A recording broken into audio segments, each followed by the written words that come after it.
Rajagopal ji, Gabriel ji, Anmol ji, all officers, ladies and gentleman, पहले तो मुझे बहुत खुशी है और ये India state of forest report 2013 का विधिवत उद्घाटन हुआ है, ये मैं पहले घोषित करता हूँ।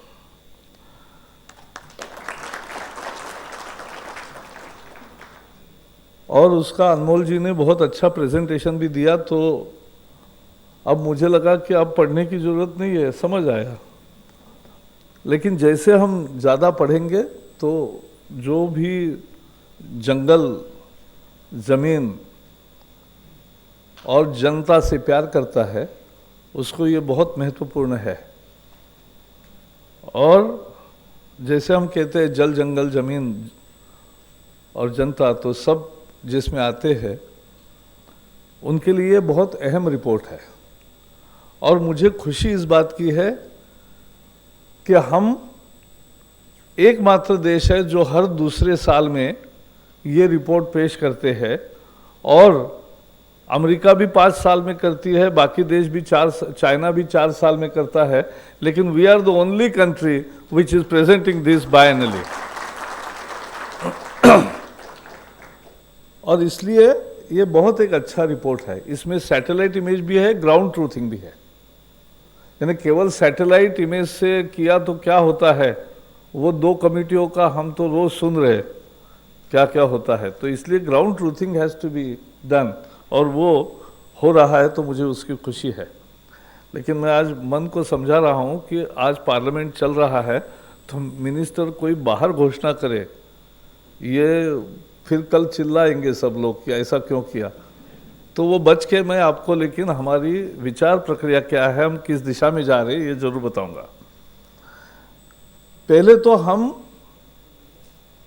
आज भी, हमारे राज्यसभा के एक सीनियर सदस्य ने कहा कि साहब आप तो अच्छे हो और आप विकास के लिए निर्णय ले रहे हो, अच्छा चीज़ है, लेकिन पर्यावरण को बचाना है। मैंने उनको कहा देखो, हमारी घोषणा ही है, जैसे बाहर घोषणा थी सबका साथ सबका विकास, वैसे हमारी घोषणा है पर्यावरण की रक्षा और विकास दोनों साथ साथ। यही घोषणा लेकर हम चल रहे हैं। उसको और अच्छे भाषा में कहना है तो मेरे एक हाथ में विकास का झंडा है, तो दूसरे हाथ में पर्यावरण रक्षा का झंडा है। तो ये दोनों है, एजेंडा और झंडा दोनों है, उसमें पर्यावरण की रक्षा भी है और ये भी है। इसमें क्योंकि हम सचमुच में प्यार करते हैं हमारे प्रकृति पर, और मैं तो बचपन से बहुत घने जंगल के एरिया में, छोटे गांव में रहा, तो मैंने वो देखा है क्या एनवायरनमेंट होता है। जब कोई डेस्टिट्यूट होता है, औस्ती होता है, तो मैं हमेशा लोगों को पूछता हूँ, कहता हूँ कि आप क्या करोगे, आप पेड़ की कॉस्ट लगाते हो, आप घर की कॉस्ट लगाते हो उसको कॉम्पेंसेशन देते समय, लेकिन वो एक एनवायरनमेंट छोड़ के जाता है। वो जो घने जंगल में रहता है, उसको अगर डेस्टिट्यूट होना पड़ा, उसको बाहर आना पड़ा, तो वो सब छोड़ जाता है। वो जो यादें ही नहीं होती है केवल, it's not nostalgia, it's real. तो उस एनवायरनमेंट की कीमत बहुत होती है, और इसलिए हम चाहते हैं कि ये करें। और इसलिए हमने 5 तारीख को पर्यावरण दिन पर सभी सांसदों को एक हमने पौधा दिया, अच्छा पौधे दिए, जंगल के हमारे लोगों ने अच्छे पौधे दिए लोगों को, और एक साथ में हमने लेटर दिया, और हमने कहा तो 800 सांसदों को गया। और मुझे खुशी है कि 300-400 लगभग सांसदों ने मुझे पिछले 5 तारीख के बाद तुरंत बताया कि हमने वो पौधा मिला, हमें बहुत खुशी लगी, हमने लगाया है, अच्छा चल रहा है और हम और लगाएंगे। तो ये मास मूवमेंट बनानी है। Forest unless it becomes a mass movement we can't grow forest.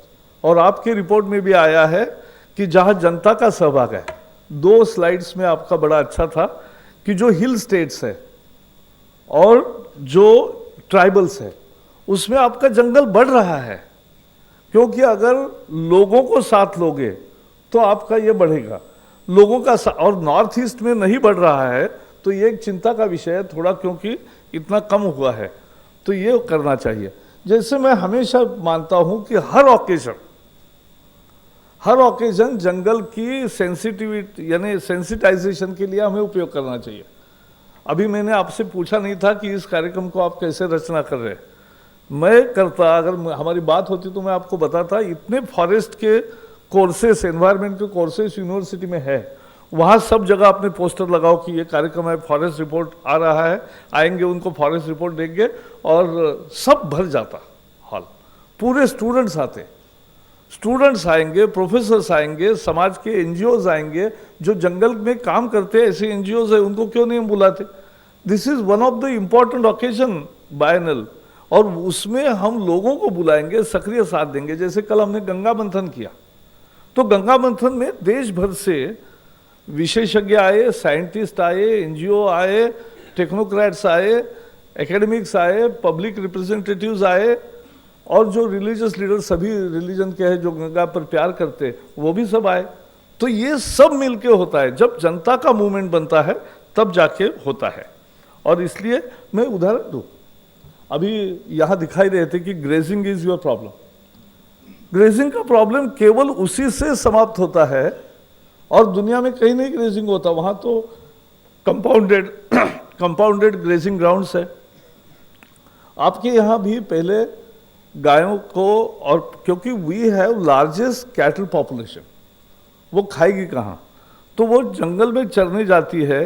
This the उससे ज़्यादा अगर उन्हीं गाँवों को अगर आप पार्टिसिपेट करेंगे, I have seen many jungle programs where people have participated voluntarily and if they are motivated, तो उन्हीं गाँव ने तय किया कि हमारी गायें, भैंस और बाकी बैल चरने के लिए जंगल में नहीं जाएंगे। परिणाम ये होता है कि परिणाम 2 साल में जो अगर ग्रेजिंग करते हैं तो छोटा ही घास है तभी वो खा जाते हैं, तो बढ़ता नहीं। अगर 2 साल उसको अनटच रखा 1 साल पहले, और वो फ्री में देंगे हम काट के, उसमें कोई दिक्कत नहीं, घर में आपको चारा मिलेगा, लेकिन पहले बढ़ने तो दो। तो जो 5 इंच बढ़ रहा है वो 5 फुट बढ़ सकता है, ये उसकी स्ट्रेंथ है। इट्स वो हमें लोगों को समझाना भी है, और उसको जनता का मूवमेंट बनाएंगे तो सेल्फ डिसिप्लिन आती है। तब लोग मुझे कंप्लेन करते हैं कि भाई यार दूसरे प्रदेशों से ये गाय सब आ रहे हैं और खा रहे हैं, तो फिर लोग शिकायत करते हैं, वो एक्शन होती है, तो वो नहीं होता है। इसलिए मुझे लगता है कि जंगल का मूवमेंट ही है कि जंगल का निर्माण तभी होगा जब ये जनता की मूवमेंट होगी। एक मुझे अच्छा लगा और कार्बन स्टॉक का भी बताया।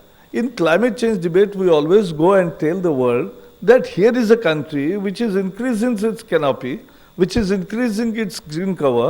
Over last 1 decade, we have added net 2 or 3% in last 1 decade, 1 decade or 2 decades. So we are increasing. That's a very important thing. Many countries don't have. So if we are increasing our forest cover, we are going in the right direction. We will make it a mass movement and we'll take people along so that it becomes a real success story to world. And then our carbon accounting and every accounting, our carbon footprint will all be in the right perspective. So this is the essence of thing. हमें इसको लोगों को सहभाग करके, और भी मैं बता रहा हूँ, डिग्रेडेड फॉरेस्ट हमारा लगभग 8% है। 8% है, मुझे लोग मिल रहे हैं। डिग्रेडेड फॉरेस्ट का क्या करें? बहुत पॉसिबिलिटीज है। पॉसिबिलिटीज में जैसे हम अभी अनेक उद्योग, वी आर इंपोर्टिंग वुड। पहले लगता है कि इंपोर्ट कर रहे वुड तो अच्छा है, दूसरे का वुड खत्म हो रहा है और हमारा बच रहा है, तो अच्छा है। लेकिन ये अच्छा नहीं है, क्योंकि when you are importing wood, you are exporting jobs. तो हमें जंगल भी निर्माण कर सकते हैं, हार्वेस्ट भी कर सकते हैं, डिग्रेडेड फॉरेस्ट का लैंड का यूज भी कर सकते हैं, and simultaneously we can mandate कि उसमें डिग्रेडेड फॉरेस्ट का कोई नया एक योजना कर सकते हैं कि जिसमें लोगों को कहेंगे कि भाई 20% लोगों की उपयोगी उपजा फल और जो पेड़ों का जिसका लोगों के जीवन में उपयोग है, पशु पक्षियों को आने का उपयोग है, ऐसे पेड़ भी लगाने पड़ेंगे। तो ये भी हो सकता है, जंगल भी बढ़ता है और हार्वेस्टिंग भी होता है। इंपोर्ट के जगह हम यहाँ रोजगार पैदा कर सकते हैं and still we will not reduce our forest cover, we will be increasing our forest cover. There is a win-win situation for everybody and that we can achieve. So we will definitely think in those terms. मैंने जैसे कहा संसद का सत्र है इसलिए मैं घोषणा नहीं कर सकता, तो मैंने कोई घोषणा नहीं की, लेकिन विचार की दिशा बताई कि किस दिशा में जाएंगे। मैं इतना ही बताऊंगा कि जंगल को हम रक्षा तो करेंगे ही, जंगल को मास मूवमेंट बनाएंगे और जंगल को बढ़ाएंगे। यही प्रण लेके हम आगे जाएंगे। बहुत बहुत धन्यवाद।